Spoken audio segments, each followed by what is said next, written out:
incrementar nuestro potencial exportador, decimos, desde ampliar la base productiva.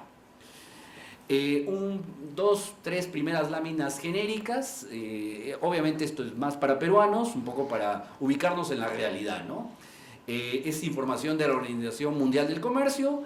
Perú, con todos sus esfuerzos, en el 2011 es el punto 25 del comercio internacional.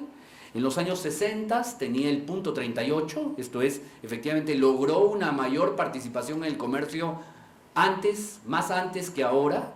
Y cuando vemos también la información relativa al Perú, en términos del producto, tenemos el 25, pero hubo otras épocas en que tuvimos el punto 28. Es decir, que somos un país mínimo en el mundo, ¿sí? Y esto, digo, yo lo hago no tanto para un público internacional, pero sí un golpe para nuestra excesiva autosuficiencia en términos de que nos sentimos que ya somos parte del gran mundo. Si vemos otra información más detallada, tenemos la información relativa a minería y combustibles, también OMC, y somos el punto 57 del mundo. Si hablamos de minería solo, somos el 2.14, efectivamente hemos crecido a lo largo del tiempo. Y si hablamos de confecciones, hemos crecido en la línea inferior, lo vamos a ver aquí. Estamos hablando de que llegamos a ser el punto 45 del comercio mundial y ahora somos el punto 37, ¿okay? En términos de nuestra participación en el comercio. Entonces simplemente comentar y recordarnos y demás que nos falta pues muchísimo, ¿no? Es decir, yo también tengo una columna en el periódico y a propósito de esto saqué una hace unos meses atrás, Perú come mundo, ¿no? Es decir, nos sentíamos que ya éramos la potencia mundial en una cantidad de productos, pero la verdad es que estamos muy alejados de esa realidad. Voy a pasar simplemente a señalar esta visión sistémica que hay que tener para abordar los temas del comercio exterior, de factores por el lado de lo microeconómico, de lo macro, de lo mesoeconómico y a nivel metaeconómico. Y otro tema que también quiero refrescar es, como vamos a ver el tema de las cadenas logísticas, recordar que hay en la literatura estándar fallas de mercado, y las fallas de mercado aluden a un conjunto de temas que van a generar problemas en las cadenas de exportación, van a generar menores niveles de actividad económica, van a generar menores ingresos a los exportadores y productores, van a generar sobrecostos.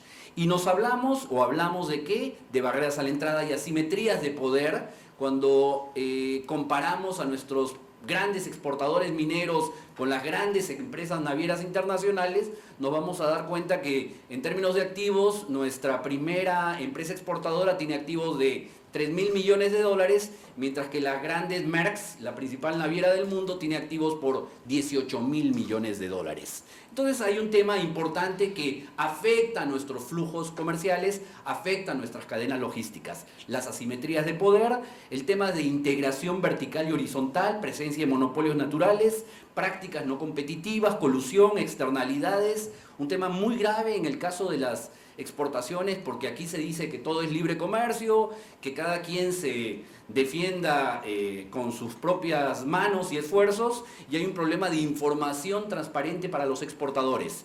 Y lo vamos a ver en términos de los problemas de información asimétrica, problemas agencia principal. Simplemente también recordar lo que es una cadena logística, son etapas, aquí los llamamos niveles, es un autor Lambert, y lo que tenemos son actores. Y va a haber en esas fases de esas cadenas logísticas etapas donde tenemos 3 actores, 5 actores, 2 actores, 2 actores, 1 actor, 3 actores, 5, 8, lo que queramos. Es decir, el proceso de la cadena logística lo que está incorporando es una serie de mercados articulados. Mercados articulados donde hay condiciones competitivas, condiciones menos competitivas, condiciones oligopólicas, condiciones monopólicas. Aquí, por ejemplo, colocamos lo que son 5 productos importantes: concentrado de minerales, harina de pescado, espárragos, frutas frescas, textiles. Y anotamos las diferentes etapas, cada una de estas etapas: proceso productivo, planta empacadora, transporte ferroviario, transporte carretero, terminales de almacenamiento, certificación, maniobra estiva, operaciones en rampa. Por ejemplo, me voy a ir al extremo. Las operaciones en rampa en el Perú las hacían 3 empresas, ahora la hace una empresa. Es decir, tenemos un Herfindahl de 10.000. ¿Sí? Entonces, obviamente alguien me dirá, ¿y eso qué? Bueno, sí, ¿por qué? Porque una sola empresa tiene el control de una operación, y llegaron a ser 3, ¿sí? Y ahí hay un proceso de juego entre las 3, luego una desapareció y demás. El hecho es que hay un proceso de concentración intensa. Y ese proceso de concentración intensa obviamente nos debería llevar a una acción más eficaz y de supervigilancia por parte de nuestra autoridad de competencia. Si uno revisa, por ejemplo, los expedientes de Indecopi, que es nuestra autoridad de competencia relativos a comercio exterior, vamos a ver que solo se han sancionado desde el año 90 que surgió Indecopi en 92, se han sancionado 2 procesos en relación al comercio exterior peruano. Y es muy gracioso para ver quiénes son los 2 sancionados. El primero fueron las capitanes de puerto.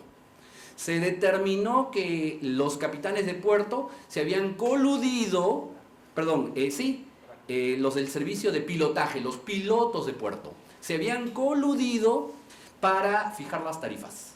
Estamos hablando de un servicio que cuesta 800, 1.000, $1.200, donde efectivamente la autoridad de competencia determinó que había una práctica no competitiva. Pero obviamente estamos hablando de la fracción mínima de lo que es la cadena logística. Y la segunda sanción importante que ha determinado Indecopi en relación a prácticas no competitivas en el comercio exterior es la que acaba de salir hace unos días, cuando Indecopi dispuso que la Dirección General de Capitanías, que es una dependencia del gobierno, no puede hacer un cobro extraordinario relativa a la vigilancia de embarcaciones con carga peligrosa.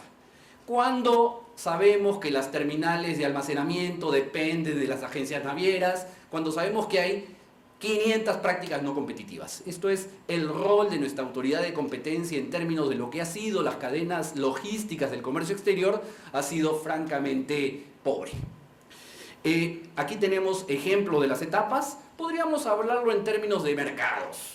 Un mercado de transporte ferroviario, bueno, donde vamos a tener un prestador. El del transporte terrestre, donde vamos a tener, si uno revisa las asociaciones públicas privadas, las carreteras concesionadas hasta los años 2000, resulta que una sola empresa ha ganado la concesión para el 70% de los contratos. ¿Sí? Entonces sí hay participación de otras empresas, pero están concentradas en una sola. Si nosotros estamos hablando del gran esfuerzo exportador peruano, obviamente una cosa importante es el transporte en frío, ¿sí? En carretera, pues prácticamente no tenemos.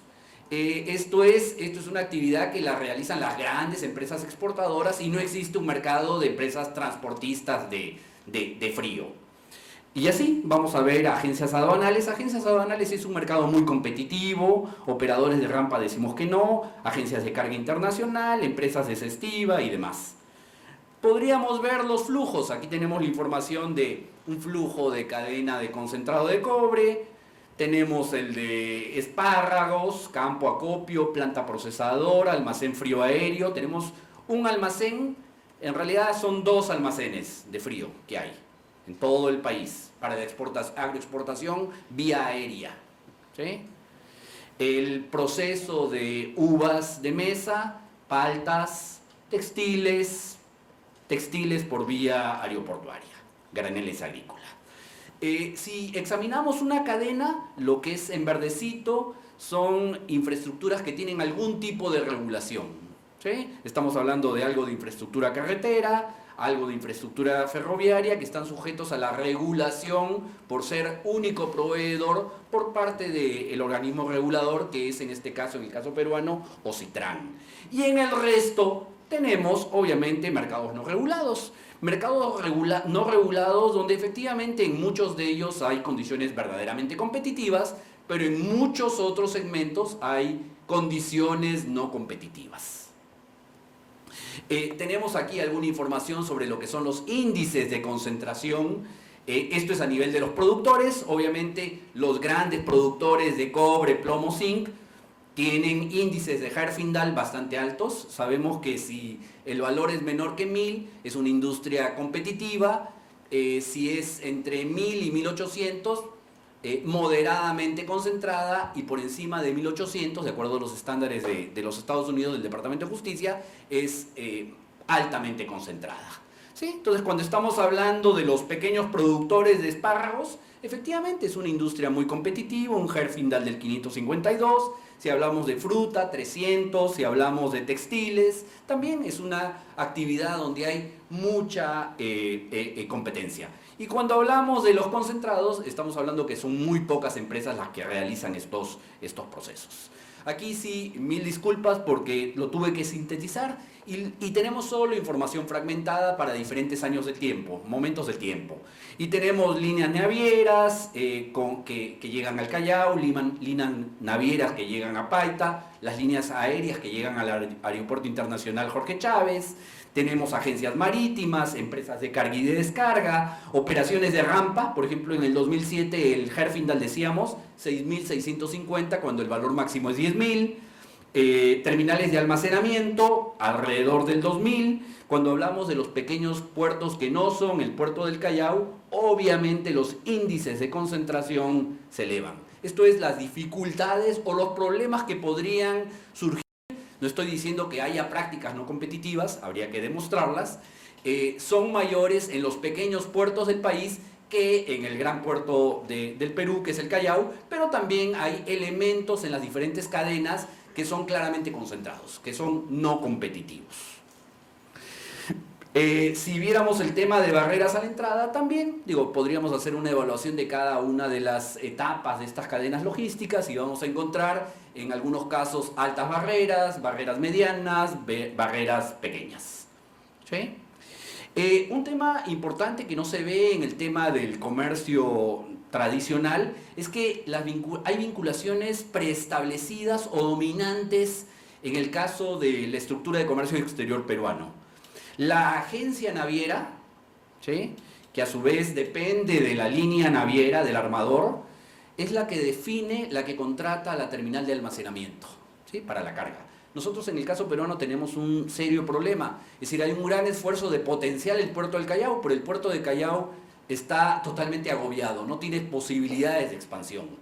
Es decir, hay dos terminales, la terminal sur, la terminal norte, se han ampliado una de ellas, pero en realidad los espacios para operar los contenedores son demasiado limitados.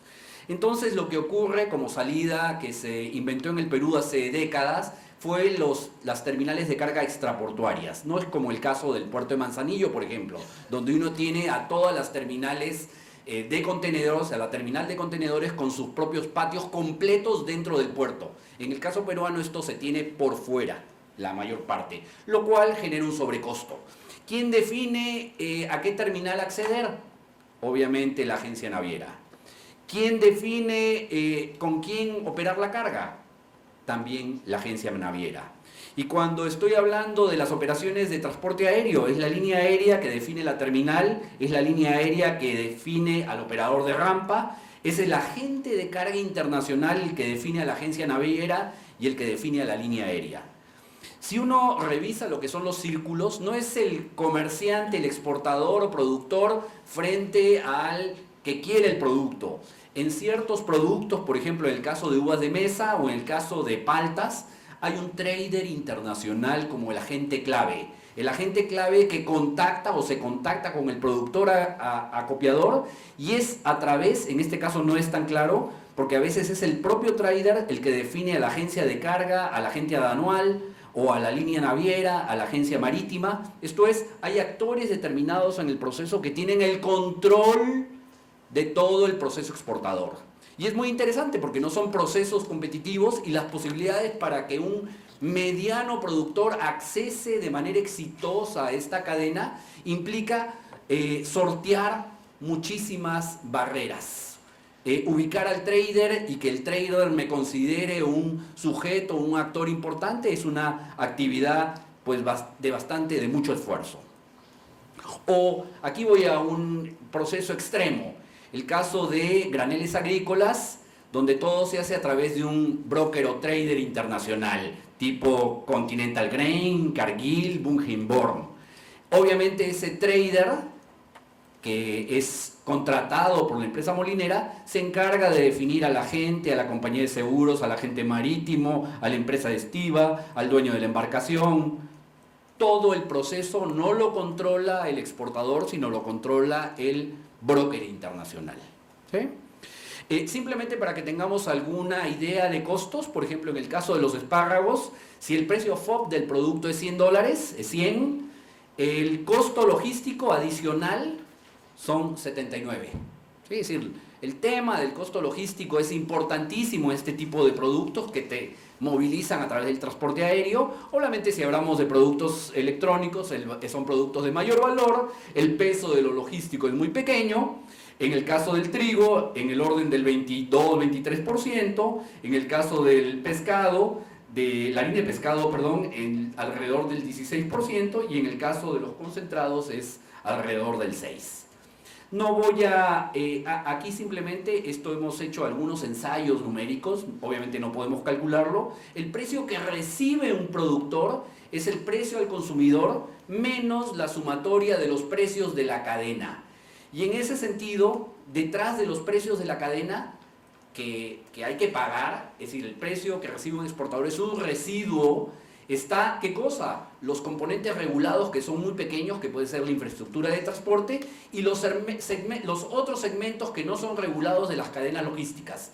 Y esos segmentos van a depender ¿de qué? De las elasticidades precio, van a depender de los costos marginales, y detrás de las elasticidades precio lo que tenemos es el poder de mercado. Esto es, en la medida en que estas cadenas logísticas sean menos competitivas, los precios que recibirán los productores serán cada vez menores. Entonces hay una suerte también aquí de un juego interesante. ¿Por qué? Porque el regulador puede decir: yo intervengo más activamente en la cadena de la infraestructura, sí, pero al exigir o realizar un mayor control en una etapa de la cadena, le genero el espacio para que otro componente de la cadena aproveche ese mayor poder de mercado. ¿Sí? Entonces, el tema aquí de mejorar las posibilidades del precio al productor es un esfuerzo integral, es un esfuerzo complejo que requiere muchas políticas que ahora vamos a comentar. ¿Por qué? Porque si yo me enfatizo en uno solo, simplemente ajusto esa cadena del mercado, de la cadena logística, pero puedo generar espacio para otras. ¿Qué ocurre? Mejoro las grúas en el puerto del Callao, eso reduce el tiempo de espera de las embarcaciones, eso me debería redundar en teoría en una reducción de los fletes internacionales. Veamos la información de los fletes internacionales. Las mejoras en la infraestructura del puerto del Callao no han redundado en una mejora de los fletes internacionales. ¿Por qué? Porque efectivamente ha habido una mejora de productividad, pero esa mejora de productividad ha sido apropiada por otro segmento menos competitivo de la cadena. En este caso, del transporte marítimo internacional, lo que exigiría una de las recomendaciones que estoy planteando en el estudio, de que nuestros organismos de competencia regionales interactúen, transmitan información para mejorar nuestro poder de negociación frente a las navieras internacionales, frente a las compañías de transporte aéreo internacional. Sobre costos, hay cálculos que se hicieron para el 2007, estamos hablando de 3% del valor de las exportaciones, que son más de 900 millones de dólares en aquel entonces. Estamos hablando de cifras bastante conservadoras, pero que revelan que hay márgenes de maniobra por mejorar. ¿Cuáles son los principales problemas? Aquí tenemos desde asimetría de información, presencia de prácticas no competitivas, serios problemas de infraestructura. Vamos a ver, es todo un conjunto de elementos que partió del análisis de productos y cadenas concretas para cada uno de estos productos. ¿Cuáles son las propuestas de política para ya ir cerrando? Frente a asimetrías de información, obligatoriedad, se dice fácil, de homogenizar conceptos de cobro en diferentes cadenas logísticas. Yo, exportador, salgo y ¿cuál es el precio? ¿Cuál es la tarifa? No la conozco, porque cada quien ha definido la maniobra de diferente manera. ¿Sí? Y esto que se dice fácil lleva 10 años comentándose y nunca puede resolverse. ¿Sí? Es imposible de resolver. o establecer el fundamento legal para difundir tarifas, estados financieros, itinerarios, tarifas máximas, reglas de aplicación, políticas de descuento.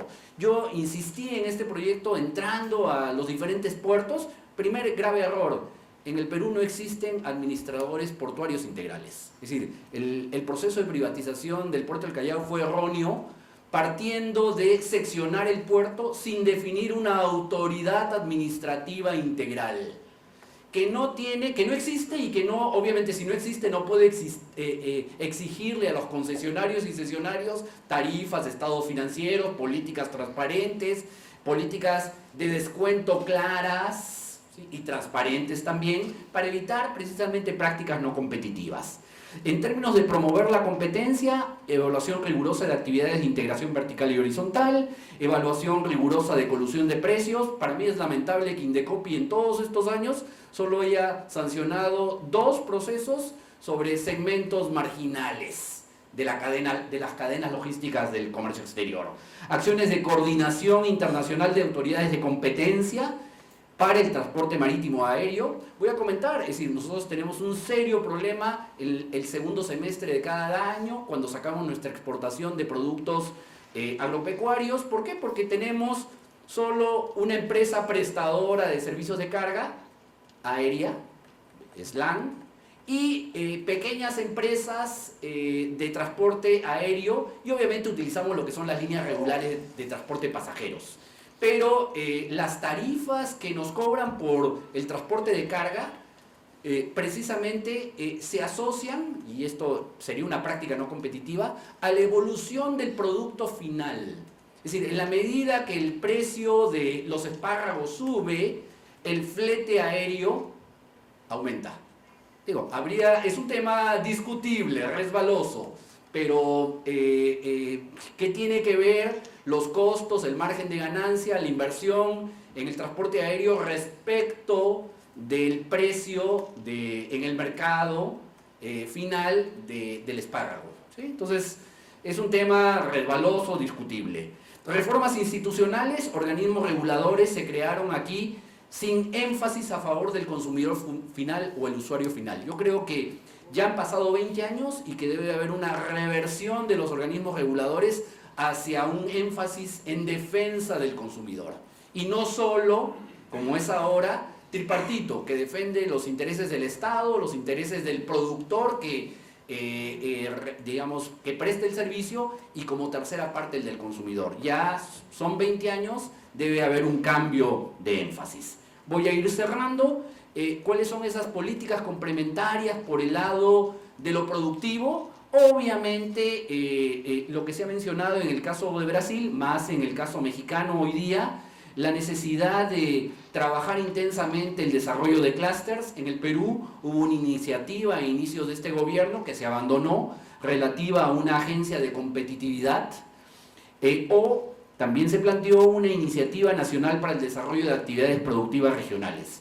¿De qué se trataba? Simplemente tenemos en el país un conjunto de actividades donde tenemos ciertas ventajas en cada región del país, y se trataba de hacer trabajo microeconómico y trabajo a nivel de políticas intermedias para detectar precisamente cuáles eran los cuellos de botella que habrían que resolver, que enfrentar para mejorar nuestra capacidad exportadora. Eso no se ha hecho. En el caso del Perú es una necesidad imperiosa. Se comentó precisamente en el último panel de la mañana también, se hablaba de agencias de competitividad, es eso mismo.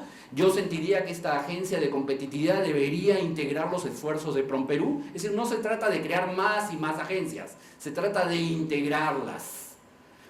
Aquí tenemos el de clúster, encadenamientos, protocolos de intervención, y simplemente para acabar, señalar que somos un país productor de materias primas. Se habla mucho de generar procesamiento de estas materias primas. Yo aquí planteo un problema, es decir, somos un país que exporta gas natural, obviamente tiene el deseo de desarrollar la industria petroquímica, y entiendo que hay 3 elementos que van en contra de esta iniciativa de generar mayor procesamiento en las materias primas, y que había que revisar en el caso peruano. es la aplicación de la ley de un solo precio. Es decir, si uno revisa las leyes de minería, la ley de hidrocarburos, obviamente establece que los productores locales pueden establecer como precios la referencia del mercado internacional. ¿Sí? Digo, es una regla que nos la vendieron hace décadas, desde el Fondo Monetario y demás, efectivamente para evitar, entre comillas, subsidios. Pero en realidad es una práctica no competitiva. Es decir, cuando yo impongo como precio el precio del mercado internacional, localmente, quizás es una práctica no competitiva. Y lo hemos observado cuando vemos que los mercados se integran efectivamente. Cuando vimos la integración del mercado primero de energía de Canadá y Estados Unidos, unos eran los precios internacionales de referencia, los de Canadá eran otra cosa, y lo que ocurrió es que los precios resultantes son, como manda la teoría económica, la sumatoria de las ofertas y demandas agregadas. Y el precio que resultó fue un precio menor que el precio